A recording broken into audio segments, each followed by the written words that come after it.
Hey, good evening, guys. Welcome to Blue Ridge Silverhound. Tonight, we're going to be talking about weird, funky counter stamps that you find on your pocket change. And like myself and like a lot of you, okay, we enjoy going through coin rolls. Okay, we come across a lot of neat things. This is one of the items that we come across, and it leaves us shaking our head if you don't know exactly what it is. Okay, this example here is a 1972 Abraham Lincoln with the cartoonish, crude counter stamp of what looks to be JFK. All right, let me explain. These coins were obtained and then stamped by a third-party company, not affiliated with the U.S. Mint. So this is certainly not a U.S. Mint made coin. Okay, so that eliminates the whole error aspect of it. These coins were traditionally glued onto an informational card, kind of like a did you know comparison. Okay, for this one, they were the company was outlining on this informational card, and it looks like a 3x5 index card. It listed all of the similarities between Abraham Lincoln and JFK regarding and revolving around their assassinations. It's pretty interesting.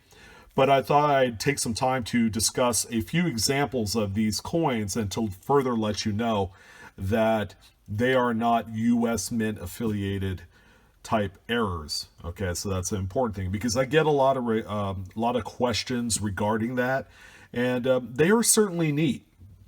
I have a few examples to show you, and then at the end we'll kind of talk about, is there any kind of like secondary market value to these things, and the answer is actually very interesting. All right, because I've done some research over the years, and you might like what you hear. So this is one such example. This one doesn't have the glue on the back. Most coins or most other examples would still have the glue spot on the back. If I find one, I usually keep the glue on there. It's not worth the usage of chemicals, acetone to take it off, especially if the coin is from, like the 70s. These were commonly produced during the 70s all the way up till about 1981. So that's kind of the time frame. They don't do them anymore. If they do, it's very, very seldom seen. But that's one such example. I have actually a full roll of them. I got like 3 or 4 rolls of coins that I've come across over the years. Now, this particular example does indeed still have that big old glue spot on the back, along with some of the paper from that informational card. And this one actually has 2 counter stamps.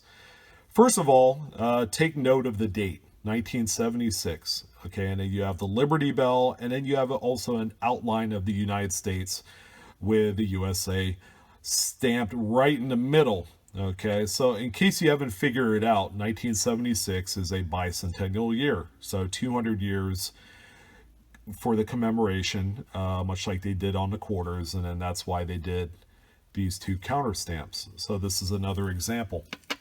All right, and then this one right here also has 2 counter stamps. They're on the obverse, and they're in front of Abraham Lincoln's portrait. Okay, and then pay attention again to the date, 1969. So what is the significance between the moon and this spaceship rocket nose cone thing? That was the first year that man walked on the moon. All right, so this was also another informational card setup. It was glued onto that card, and then more interesting facts. Okay, it's the same company as well. All right. And finally, I have a few coins here, and I'm actually pretty close to accumulating the entire set.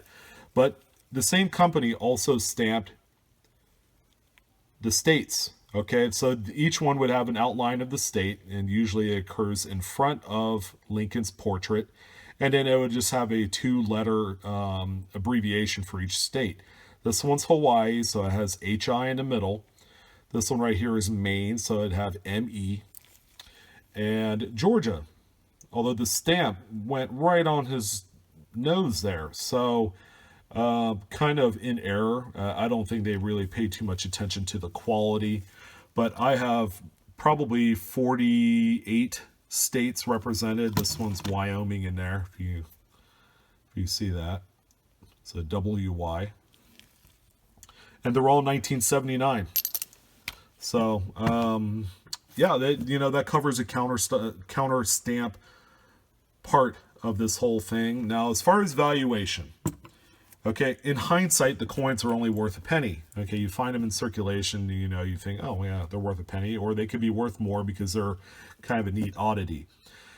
The examples like this one here with JFK are worth considerably less because there are tons of these out there. Okay, some would speculate about 500,000 of these were made during its time. So you're not going to see a huge premium. Believe it or not, these will still sell in the $1 to $2 range. If you looked on eBay, there are some that have sold in that price range. The more unique ones will have 2 or more counter stamps. So each one of these right here, I've seen these sell for as much as $20, believe it or not. They kind of fluctuate. You might score a deal and find one for a few dollars. But, I've seen these shoot as high as $20. It's kind of crazy. Personally, it's a neat conversation piece and one in which that I just much rather prefer to, keep it together in a roll. And I could talk about it like I am with you right now on video. So I hope you enjoyed the content this evening on counter-stamped pocket change. And if you like what you see, please go ahead and hit like. I appreciate it. And please subscribe to my channel if you haven't done so already. You will gain access to all the newest content. So I want to thank everyone again for joining in this episode of Blue Ridge Silverhound. And as always, keep collecting. Never give up, because there's countless amounts of treasure out there to be found, and I'd love to hear about it. So you guys have a wonderful evening, and I shall talk to you again soon. Take care.